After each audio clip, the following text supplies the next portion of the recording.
আসসালামু আলাইকুম, hello everyone. আসসালামু আলাইকুম, আশা করি সবাই ভালো আছেন। আমি ভালো আছি আলহামদুলিল্লাহ। আজকে আমি একটা নাস্তা বানাবো, তাই স্বাদ মতন লবণ দিয়ে আর রেগুলার তেল দিয়ে দেবো, সয়াবিন তেল রেখেছে ঠান্ডা নর্মাল পানি দিয়ে একটা ডো তৈরি করে নেবো। তেল দিয়ে দিচ্ছি, এখন রেস্টে রেখে দেবো 10 মিনিট। এখানে আমি এক বাটি চিনি নিয়েছি, চিনিটা আমি ঝাল দিয়ে করে নেবো, মানে একটু দিয়ে দেবো। আমি সামান্য একটু পানি দিয়ে জাল করে নেবো।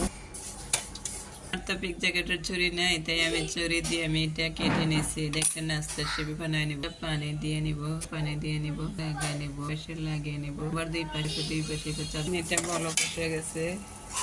তারপরে এটার ভিতর দিয়ে ঘুরে নিয়ে এখানে আমি 4টা নাস্তা বানাই। করে তেলে দিয়ে দিব। সবগুলো পিঠে এরকম কালার করে উঠে নিব, সিরে দিয়ে দিব।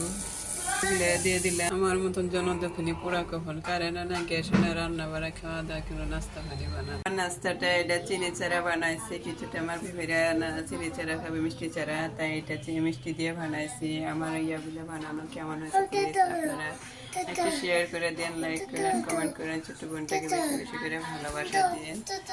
আজ এই পর্যন্ত দয়া করেন, আপনারা পাশে থাকেন, ভালোবাসা দিয়েন। আজ এই পর্যন্ত, আসসালামু আলাইকুম, আল্লাহ হাফিজ। বিসমিল্লাহ। খেতে তো ভালোই লাগে, দারুণ কিছু হয়েছে।